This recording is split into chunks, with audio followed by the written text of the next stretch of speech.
आज हम हिंदी व्याकरण में कारक के बारे में बताने जा रहे हैं। कारक के कितने भेद होते हैं और कारक कितने प्रकार के होते हैं, उस सभी प्रकार के बारे में हम बताते हैं। और कारक में विभक्ति चिन्ह पूछता बाबू, तो उस ध्यान से देखिएगा। आगे लिख के डैश देते हैं।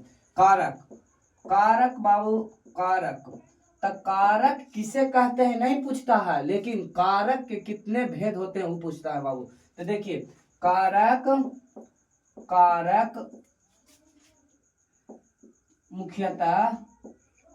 कारक मुख्यतः 8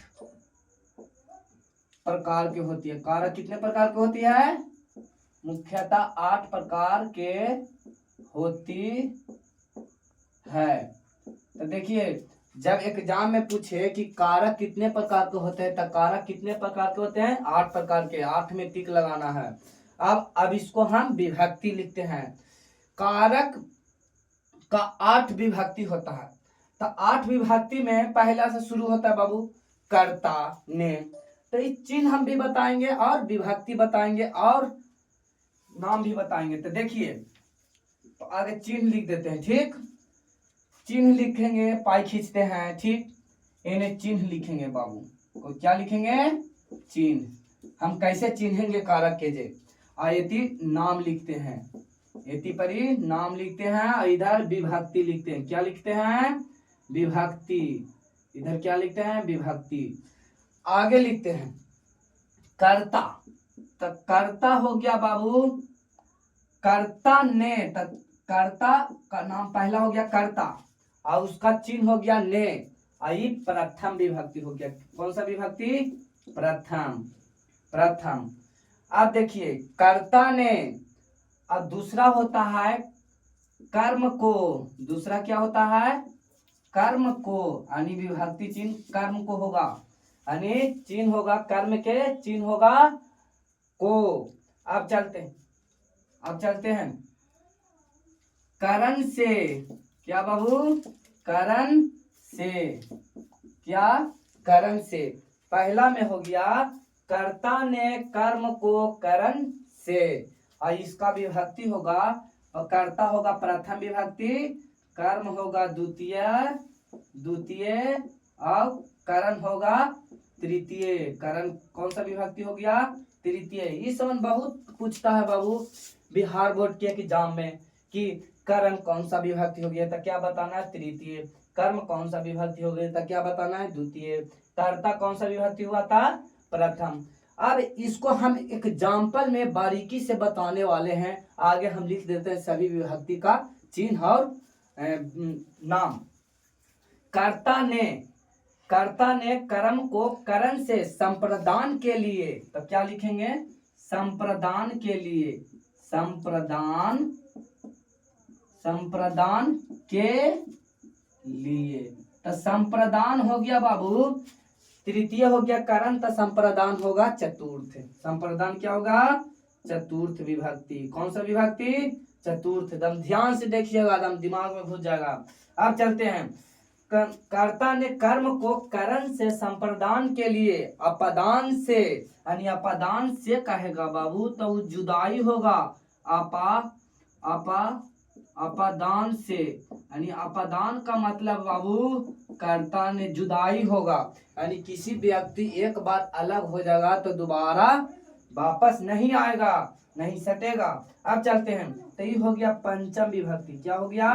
पंचम विभक्ति। अब आगे चलते हैं। पंचम विभक्ति हो गया। अब बताते हैं कि संप्रदान के लिए अपदान से संबंध है। संबंध क्या कहता है बाबू? संबंध।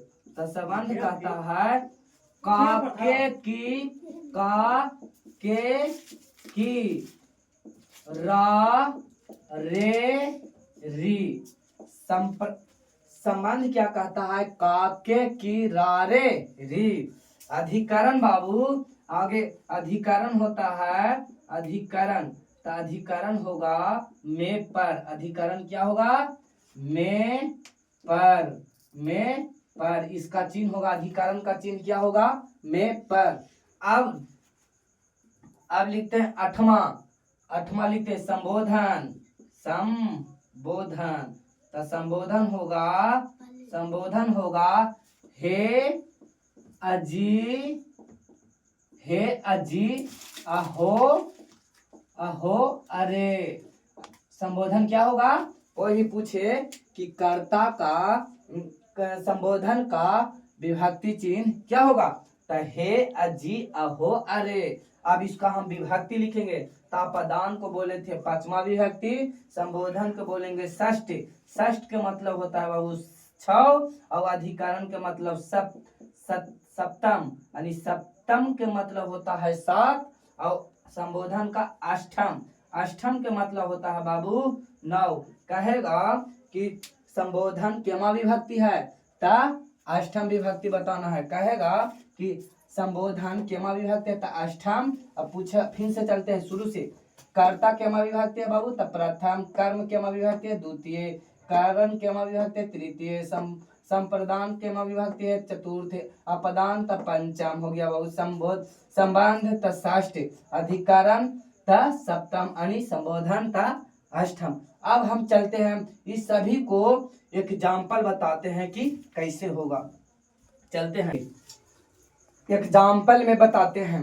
आगे होता है कर्ता ने। क्या होता है बाबू? कर्ता ने। तो कर्ता ने हो गया ने, यानी कर्ता ने, इसका कर्ता ने यानी चिन्ह हो गया ने। तो इसका एक एग्जाम्पल बताएंगे ना बाबू, तब ना समझ में आएगा। तो देखिए बताते हैं एग्जाम्पल। लिखेंगे कि सोहन ने, सोहन, सोहन ने, सोहन ने घर, घर जाता, जाता है। सोहन ने घर जाता है। लेकिन सोहन ने जब घर जाता है, मान के चले कि बाहर गया, लेकिन तो घर तो जरूरी आएगा। तो क्या लग रहा है? ने।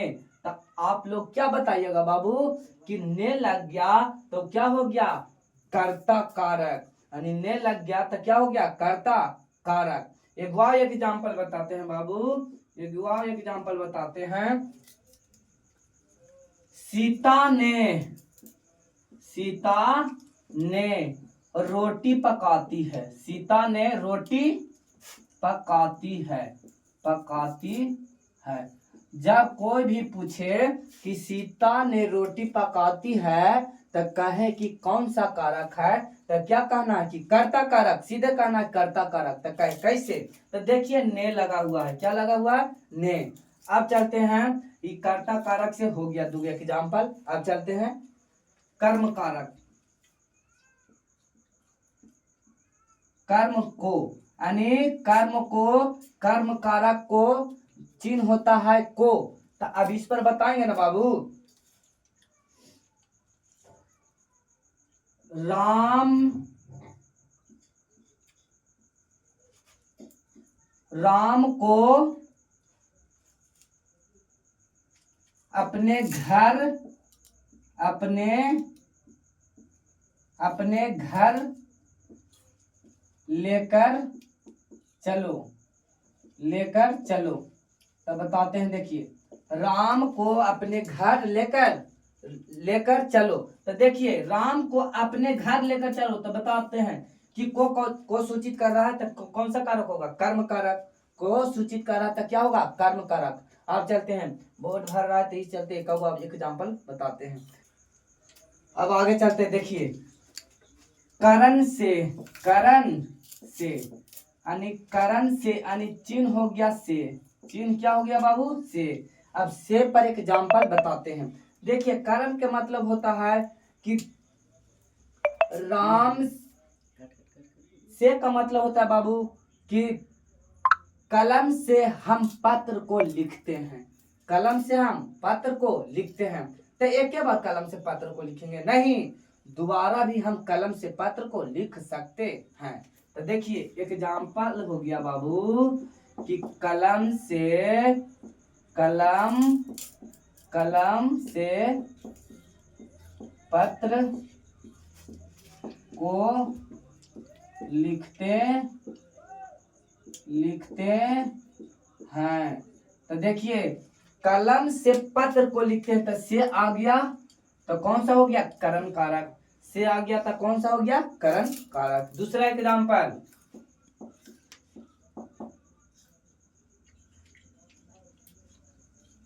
देखिए दूसरा एग्जाम्पल क्या कहता है बाबू, राम से राम से राम से सीता के लिए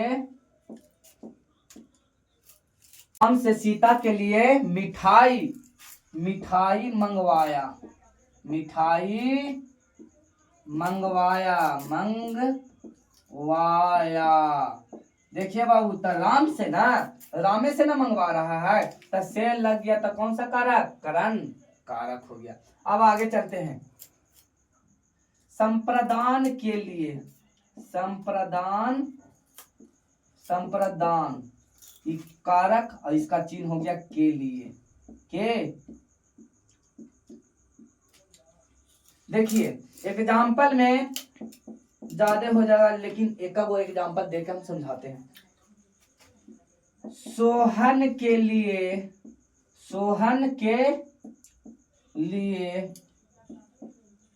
चावल लाबो सोहन के लिए क्या लाबो, चावल लाबो। तक के लिए लग गया तो कौन सा कारक बाबू, संप्रदान कारक। अपादान से यानी इसका चिन्ह हो गया क्या, से। अपादान से तो इसका एक एग्जाम्पल भी है वो हम देके समझाते हैं। अपादान से का मतलब समझते हैं। अपादान से कहे तो वो जुदाई हो रहा है बाबू। जैसे में पेड़ से पत्ता गिरता है तो फिर पत्ता पेड़ में जाके सट जाएगा नहीं, वो तो जिंदगी भर के लिए जुदाई हो गया, जिंदगी भर के लिए जुदाई हो गया। तो देखिए लिखना एक एग्जाम्पल में कि पेड़ से पत्ता गिरता है, पेड़ से पत्ता गिरता है। देखिए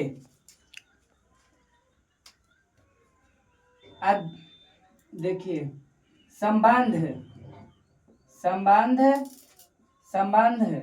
संबंध कारक का चिन्ह होता है काके की रारे री, काके की रे री। संबंध कारक का चिन्ह क्या होता है बाबू, काके की रारे री। इसका एक एग्जाम्पल बताते हैं बाबू। देखिए एग्जाम्पल बताते हैं, आराम से देखिएगा समझिएगा।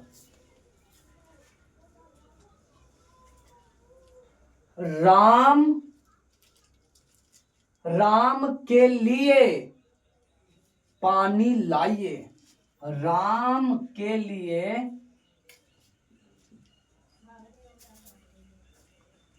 नहीं एक एग्जाम्पल देते हैं थोड़ा। राम के पास बकरी है, राम के पास बकरी है। तो राम के यानी के कह रहा है, यानी संबंध में क्या आ रहा है बाबू, चिन्ह का के यानी के ना आ रहा है बाबू। तो राम के पास बकरी है तो के आ रहा है तो कौन सा कारक होगा बाबू, संबंध कारक।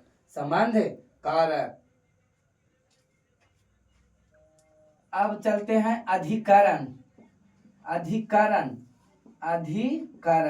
इसका चिन्ह होगा बाबू में पर।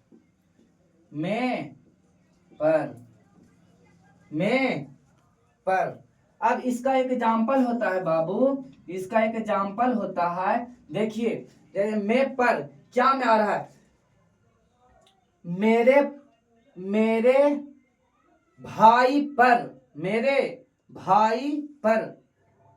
भाई पर कुटुंब आने वाला है। तो क्या होगा, मेरे भाई पर कुटुंब आने वाला है। तो ये भी एक प्रकार के एग्जाम्पल हुआ बाबू।